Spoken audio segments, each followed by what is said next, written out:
There will be plenty there. You will not have, I know now, these talk show hosts and all these prognosticators and some very close friends of mine have made some forecasts lately that we're going to have a food shortage in the next year's time. Well, now, I thought that also, up until I talked with this gentleman. And he said very emphatically that there's going to be another problem. Not a food problem, not a water problem. It is going to be totally different than anything you're expecting. You see, the elite have a way of doing things completely differently than the average individual thinks in their mind. And many people, all of us, I guess, are exposed to the national media, so naturally they control our thinking to a certain extent.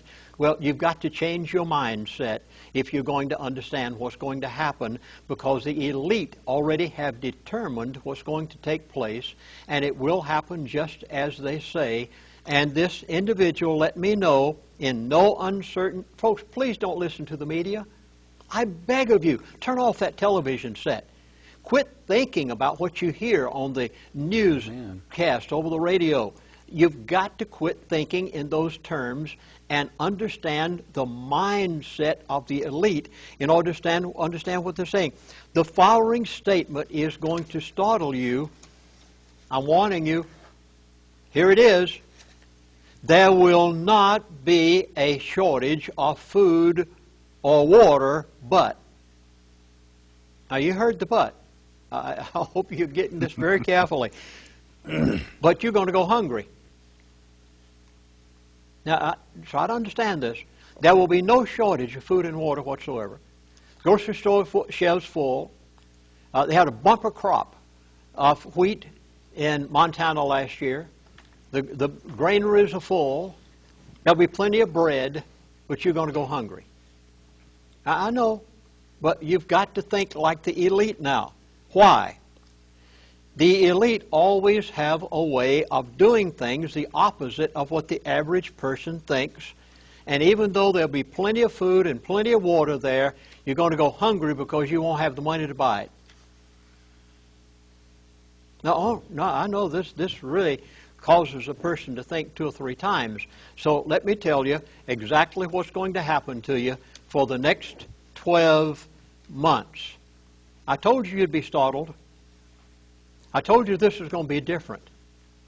And just wait a while, and you'll see it happen exactly like they say it. The only way that you are going to be able to maintain your dinner table and your household is to begin some preparation right now. And here it is. You will lose. Now, this was a statement of this elitist.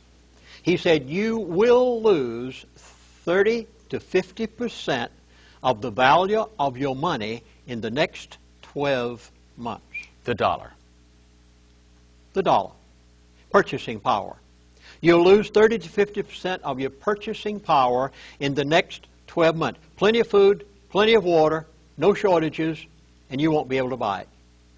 That means that everything that we buy abroad is going to cost us from 30 to 50% more, which means everybody that is earning some kind of income is going to take a 30 to 50% cut in their income this year.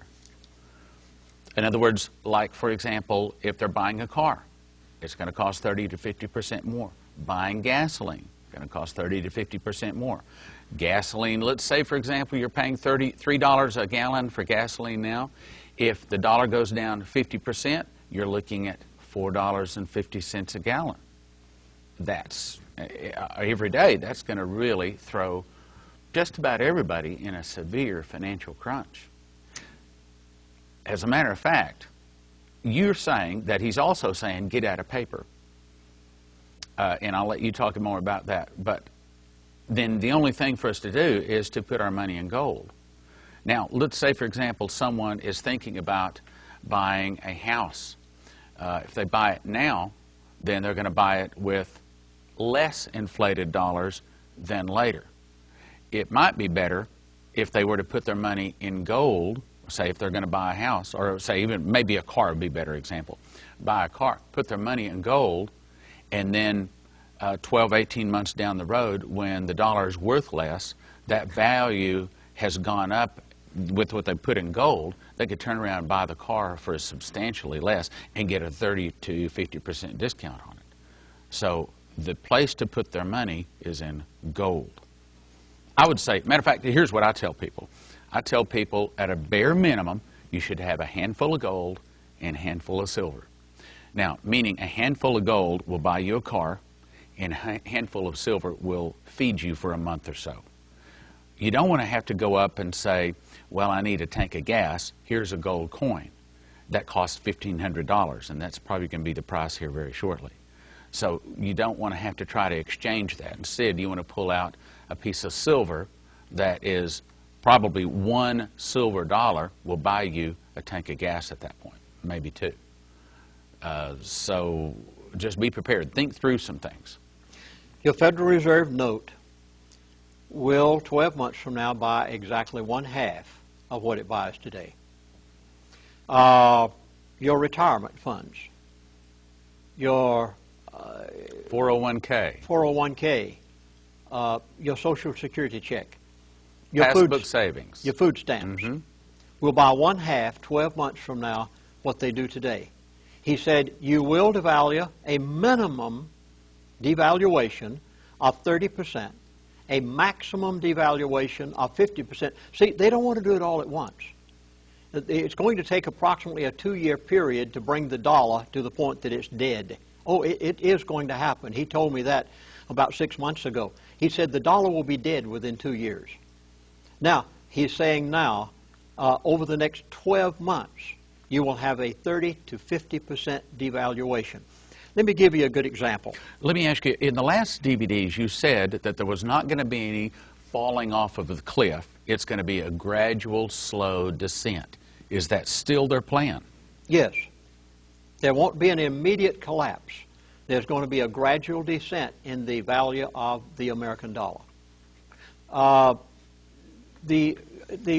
they did to crude oil back, about a year and a half ago, when they took it from $147 to $50 a barrel.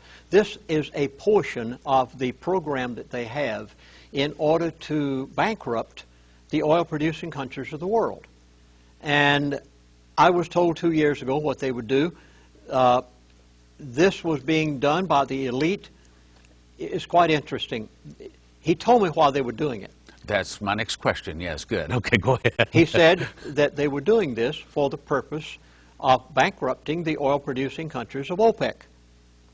And it was quite interesting that just a short period after that, after I made the last DVDs back about 6 months ago, I was on a certain radio talk show.